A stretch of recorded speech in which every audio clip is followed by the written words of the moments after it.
I want to show you a picture because I have it everywhere. It's this comment also that keeps me motivated. This one.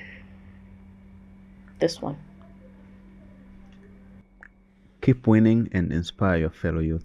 Yeah.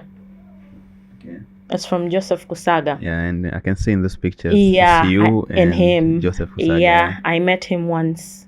Okay. And we sat down. We talked about the event. In a yacht. Yes. And it was my first yacht ride. Okay. By the way, I should thank you for pointing out, in a yacht. Yeah. I had forgotten that part. Yeah. And later on, when I shared that picture, yeah, I didn't expect Joseph Kusaga to comment. Okay. At all.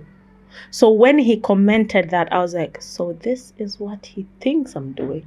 This is the way he sees me. You know, Joseph Kusaga is a legend. For him to tell me, keep on inspiring your fellow youth. Sometime I want to throw in the towel. I have this framed, actually. Yeah. It's in my bedroom. When I wake up, there's a Bible verse on top. There's that picture in between, and there's a Bible verse. So I look at the Bible verse, I recite it. I look at that comment, it boosts me up. I finish with my last Bible verse recitement, and my day starts. So each time I feel like, okay, I'm doing something that is out of the line. Each time that I feel like I am trying to give up, I remember his words that keep on inspiring your fellow youths. And I look at it like there are people who are inspired by me. There are people who Joseph Kusaga thinks that I am serving them, and indeed I am serving them. So I still need to keep my head above the water. So that's what motivates me. I would say I personally met Joseph Kusaga, and he really inspired me because we have a dream. Actually, right now it's a work in progress already because we have already started it. We wanted to have a media company. So we're like, having a media company, who do we go to first?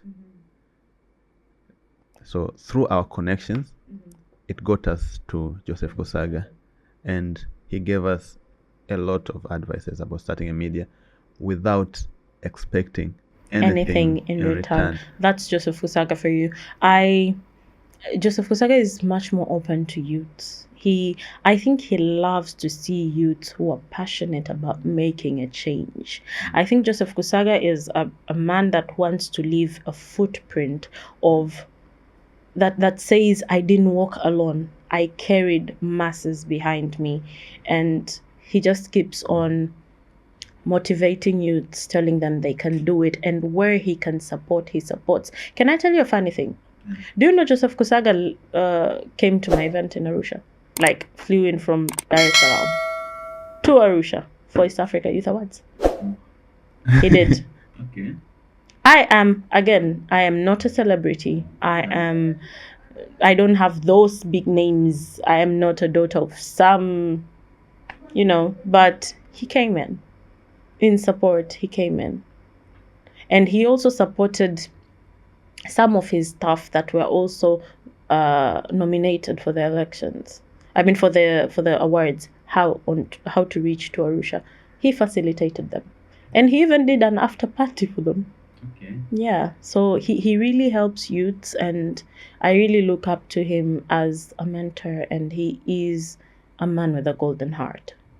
Yeah. And was it before or after he invited you on a yacht? It was before. This yacht was when East Africa Youth Awards was just a dream.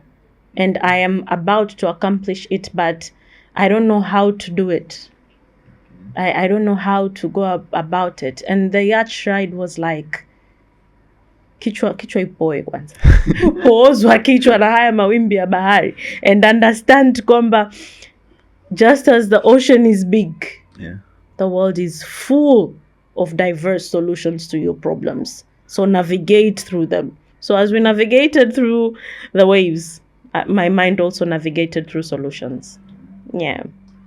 One funny story about Joseph Kusaga is when we first started this podcast, he accepted to be the guest on the podcast, even though we had no even a single show that we had done. Yeah, that's Joseph Kusaga for you. After he accepted, and we were like, no, we cannot do it with him right now because it was a shame for us because we were shooting with phones. We didn't have cameras. We didn't have lights. We didn't have AC. They're like, how can we get Joseph Kusaga to sit here without all of this stuff? So we're like, no, let's work our ass off. Let's say for 2 years, let's get that quality that we want, and then we'll call him later. But just for him saying yes, I can do it, without us having done nothing before, that was really And the Joseph Kusaga I know, trust me, he could have come and he could have shot, and afterwards he'll be like, boys, which equipment do you need? I'm sure that is what he could have done. Yeah. I'm sure. Yeah, so when clouds come with that saying that nakufungulia dunia Yeah. kuwa unachotaka, I can say he really lives By that. statement. Yeah, he surely does. He surely so, does. So it's very nice. And you're a leader. Yeah. You are the speaker of the EAC. So how does someone become a leader? What qualities does someone needs to have to become a leader like you are? I would say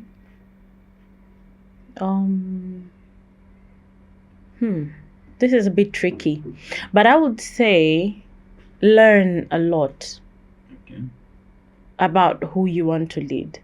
For me, speaking about me, leading was my passion. I have led since I've been in school.